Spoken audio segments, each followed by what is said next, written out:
Oke, untuk konten selanjutnya saya akan coba membuatkan tutorial cara pemasangan benang PE yang benar ya di spool reel BC. Assalamualaikum bosku, jumpa kembali di channel saya. Konten kali ini saya kembali mereview joran ataupun rod yang akan saya gunakan ke reel yang saya review kemarin. Untuk rodnya sudah saya siapkan di sini bosku ya. Nah ini bosku. Jadi ini reelnya murah meriah, rodnya juga murah meriah, tapi untuk speknya lumayan keren bosku. Oke, langsung bosku ya kita coba review. Jadi selain reel dan juga rod, nanti tutorial cara pemasangan benang PE di spool juga akan saya buatkan kontennya. Karena untuk reel BC setahu saya agak ribet bosku ya dari sini. Ini rodnya bosku ya. Untuk rod saya coba menggunakan Daido Athena. Ini tampilan dari Daido Athena Pro Series 3. Untuk kameranya akan saya fokuskan dan kalian bisa lihat ya. Dan di konten selanjutnya saya akan coba review di spot mancing. Nanti saya aturlah untuk jadwal munculnya. Oke, bagi kalian yang baru mampir di channel saya guys, selamat datang. Dibantu supportnya dengan cara subscribe, tombol lonceng notifikasinya diaktifin, like, komen, dan juga share ya tentang channel saya. Dan bagi kalian yang ingin mengetahui tentang spek dari joran ini, bisa ditonton videonya bosku ya dari awal hingga selesai.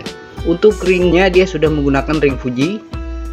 Oke, jadi untuk ringnya ada 8 bosku ya. Dan untuk Daido Athena Pro Series 3 ini dia memiliki 5 opsi action. Kalian bisa memilih mulai dari UL hingga ke medium heavy. Jadi untuk yang UL ini 412, lurinya 5 hingga 15 gram. Dan untuk yang kedua itu 614 ya, lurinya 7 hingga 20 gram. Itu termasuk UL untuk 412 dan juga 614. Sedangkan yang 715 ini masuk medium light, lebih kaku ya dibandingkan yang kedua 1 dan 2. Terus yang keempat 817 ya, ini lebih kaku. Dan untuk yang 10-20 itu lebih kaku lagi, masuk ke medium heavy bosku. Oke, sekarang kita ke bagian reel set. Di sini reel setnya sudah ada tulisan Daido. Terus untuk warnanya red matte ya, jadi warna merahnya ini seperti warna merah dupe atau warna apa ya. Terus untuk bagian locknya ini kombinasi antara karbon dan juga chrome. Jadi di bagian lock ini sangat cantik bosku. Kalian bisa lihat ya, ini untuk karbonnya. Terus di bagian luarnya ini semacam keruman ya. Menurut saya keren sih untuk joran ini bosku. Untuk bagian reel set ini terasa nyaman ya pada saat saya genggam. Mungkin karena saya kebiasaan menggunakan joran dari Daido. Dan untuk joran ini berbeda ya dengan si Daido Pompano kemarin. Kalau Daido Pompano itu dari handle ke arah boot belakang dia menggunakan EVA full. Sedangkan untuk si rod Daido Pro Series 3 dikombinasi ya. Jadi ada EVA-nya di bagian handle mengantisipasi terjadinya slip pada saat kita pegang ataupun kita genggam. Dan di ujung bagian EVA dia menggunakan twist X karbon. Jadi dijeda ya sebelum ke bagian boot belakang. Coba kita ukur. Jadi saya ukur di sini 8,6 cm kurang lebih bosku ya, mengarah ke belakang menuju bagian pangkal dari boot belakang. Terus dikombinasi lagi untuk boot belakangnya dia menggunakan Monoco karbon bosku ya. Untuk warna sama dengan reel set, yaitu red matte ataupun warna merah dupe, merah hati ya. Oke, dan di bagian belakang ini videonya coba saya fokuskan. Dia juga menggunakan logo dari Daido ya. Jadi Daido Pro Series 3 ini sama dengan si Daido Pompano, hanya berbeda di bagian handle reel set ya, ke bagian boot belakang. Oke, di sini kalian bisa lihat untuk full dari reel set bagian si joran Daido Pro Series 3 Athena ya.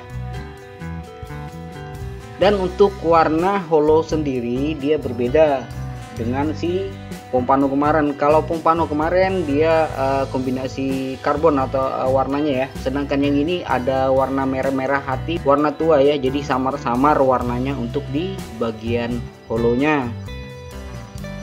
Ini tampilannya ya. Ini keren sih ini bosku. Nah, dari rekan-rekan pun katanya untuk si rod Athena ini sedikit lebih berat ya. Pertama kali saya pegang itu tidak terlalu berat ya bosku, hampir ya setara lah dengan si Daido Predator. Untuk joran Daido Athena Pro Series 3 ini sudah menggunakan solid carbon. Nanti saya fokuskan ya untuk solid carbonnya. Oke, untuk ketahanan sudah tidak usah diragukan lagi bosku ya, untuk si solid carbon di bagian topnya. Oke, di sini ada logonya ya. Kekurangan dari joran ini dia tidak menggunakan safety dari hook. Jadi di sini tidak ada pengait hooknya ya. Ini kalian bisa lihat. Oke, untuk tampilan hollow karbonnya dia dikombinasi ya dengan warna merah tua atau warna kecoklatan. Untuk spesifikasi lebih detail tentang joran ini kalian bisa cek di deskripsi ya. Oke, untuk lipsnya sendiri saya pilih 715 ya. Mungkin dari kalian sudah pada tahu kalau saya itu lebih menyukai yang medium like untuk actionnya. Jadi ini kurang lebih actionnya sama dengan si Daido Predator. Untuk Daido Pompano saya hanya ingin mencoba bosku ya, penasaran dan juga untuk main-main slow lah.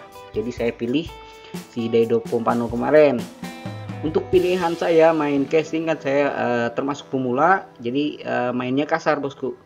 Oke, selanjutnya kita ke bagian top section. Di sini kalian bisa lihat ya untuk top sectionnya. Nanti kita coba ukur ya untuk bagian jantannya dari top section ini. Oke, kalian bisa lihat untuk warnanya bukan hitam ya, tapi warna merah hati, lebih tua ya ketimbang real setnya. Agak lebih ke coklatan terang bosku. Oke, ini bagian ujungnya ya. Untuk ujung top section batangnya ya, itu sudah saya ukur bosku. Jadi itu kurang lebih 1,8 ke 1,9 ya, kurang dari 2 mili bosku. Untuk joran ini kan lipsnya itu 517. Jadi ini hampir setara dengan si Daido Predator, mungkin sama bosku ya. Cuman untuk ujung dari joran ataupun di ring paling ujung itu jelas lebih besar si Daido Predator. Kenapa? Dikarenakan si Daido Pro Series 3 ini menggunakan solid carbon, jadi otomatis untuk ringnya lebih kecil dibandingkan si Daido Predator. Paham ya? Tapi untuk kekuatan lipsnya itu hampir sama ya, 517 dengan si Daido Predator. Oke, sekarang kita coba ukur untuk bagian ujung top solid carbon yang menuju mid joint si betina ya. Oke, di sini terukur kurang lebih 6 mili bosku ya untuk si batang ujung dari top sectionnya Daido Pro Series 3. Untuk batang hollow di bagian luar si betina ini kurang lebih 1,8 mili, sedangkan untuk hollow yang mengarah ke real set, tepatnya di locknya si real set, itu kurang lebih 1,9 mili, lebih sedikit bosku. Oke bosku, mungkin itu saja ya untuk konten review joran Daido Pro Series 3 kali ini. Dan apabila ada kekurangan dalam hal penyampaian ataupun review, kalian bisa cek ya di deskripsi, nanti akan saya coba tulis lengkap untuk spesifikasi dari joran Daido Athena Pro Series 3. Oke, terima kasih buat kalian yang sudah menonton video ini dari awal hingga akhir. Jangan lupa dikasih like dan juga share ya ke teman-teman. Dan bagi kalian yang baru mampir di channel Sagai, jangan lupa subscribe-nya bosku, tombol loncengnya diaktifin, like, komen, dan juga share ya tentang channel Sagai. Oke, untuk konten selanjutnya saya akan coba membuatkan tutorial cara pemasangan benang PE yang benar ya di spool reel BC. Oke, saya akhiri untuk konten kali ini. Wassalamualaikum warahmatullahi wabarakatuh. Thank you bosku, mantap.